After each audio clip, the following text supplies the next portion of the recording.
Hello and welcome to another edition of Mailbag.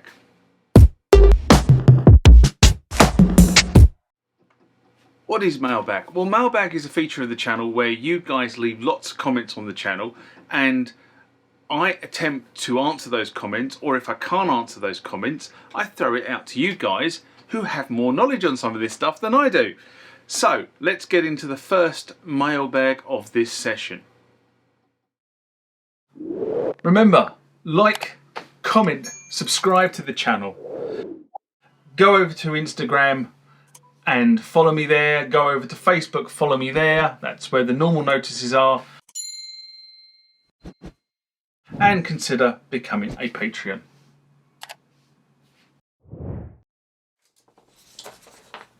Next comment or question comes from Crush Design in response to how to set up the sync function on your Roland MX-1 video I did in November 2019.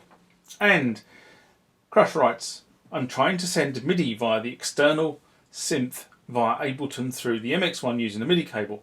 I can get it to send to the ARIA devices but not the MIDI on the MX-1. Have you got any tips? Is there any settings on the MX-1 I should be looking for? Now, I had to read that really several times before I could understand this, but the bottom line is the 5-pin DIN socket on the rear of the MX-1 can be set out as either an out or a through. And I expect the issue is that you have it set as an out, which is why you're not getting the MIDI sent through the actual unit. If you change that to a through, any MIDI the unit receives will basically be passed through the unit to the instrument sitting on the out socket of the MX-1. That's what I think is being asked, and that's what I responded, and the user never came back to me and said you got it wrong. And if I remember correctly, I will put a video to a link that explains how to do the setup. Next comment or question comes from DV Amateur. I have to read these a couple of times sometimes in my head. Korg have now their legacy VST synth, a Mailbag I did in September 2021. And DV writes, interesting set of synthesizers at the opening credits. Stinger. The D10, the D20, the E20 and the mighty D70. Yes, I love all of those synths. I must say all of them are my favourite Roland synthesizers. As far as the term VST goes, it is peculiar how this has become a synonym for a software synthesizer. Originally, the VST was produced as a proprietary plugin format for the effects processor sitting on Cubase. Now, that's very interesting because if you go and look at if you go and look up the term VST, it stands for Virtual Synthesizer Technology. But I'm going to take the word for it here. But I do know it was introduced by Cubase. That is very true. By the way, there is a problem with the Nautilus, and neither the Kronos is, and the Kronos is the problem with the Nautilus. Sorry, and neither the Kronos is the problem with the Nautilus, as much as the Oasis is not the problem with the Kronos. The Nautilus is fantastic and now in stock at Sweetwater in the 61 key aftertouch equipped guise. The 88 key Nautilus AT is already on back order. That's interesting. So, the D10, the D20, the U20 and the D70 are part of my Roland synth collection, I have to be honest. All of them all nicely boxed in their cases and sitting in storage where they're nicely protected. The D10 does need work, I have to be honest, the keyboard is shagged. And the U20 also needs work because the keyboard on that one is also shagged. And it needs a new battery. But both work okay when they're MIDI'd up. And in the U20's case, reset. The D20 is a really underrated Roland synthesizer, in my view, or Roland workstation, because it was overshadowed by the D50, but the D50 is an outright synthesizer, whereas the D20 was a workstation. It had a sequencer, it had a drum machine, it had LA synthesis, the ability to modify synthesis, and it had a disk drive to allow you to back stuff up. So it was an underrated workstation, and people overlooked it because of the D50. And I think that is such a shame, because as I said, I think the D20 is actually is a very capable machine. I have to be honest, I really do. The Roland D20 was more of a Roppler. It wasn't really a D series synthesizer at all. It was a sample driven synthesizer as opposed to a synthesizer that was generating its tone using an algorithm. Using an algorithm.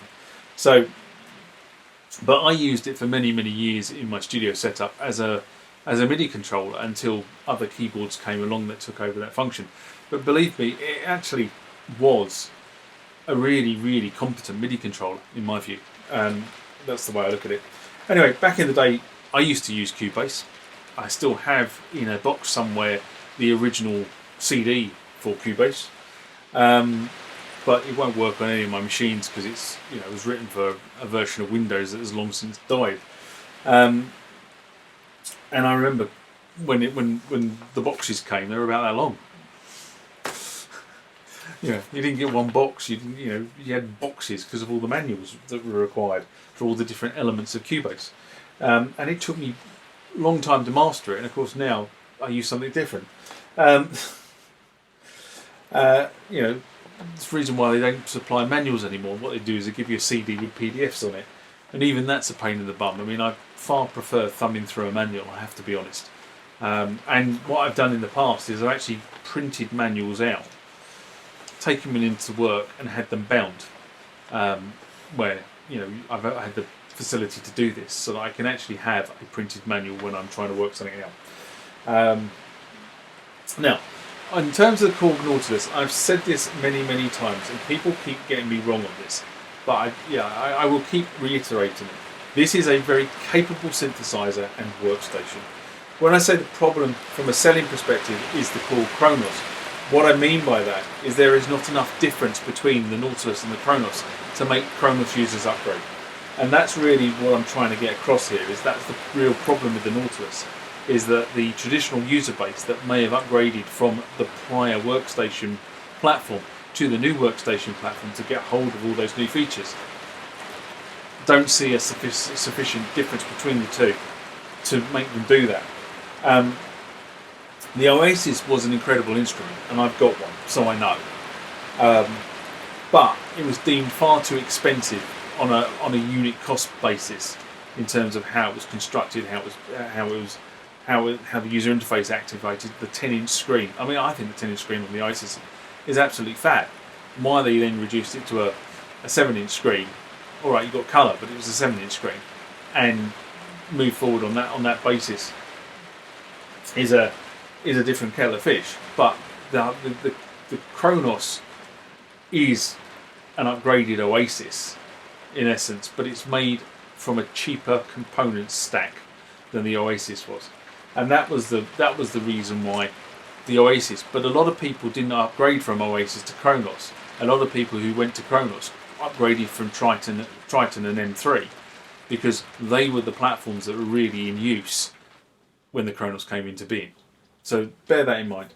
Now, I understand everyone has a perspective and people sort of kind of see some of these things, but sometimes you just have to agree to disagree.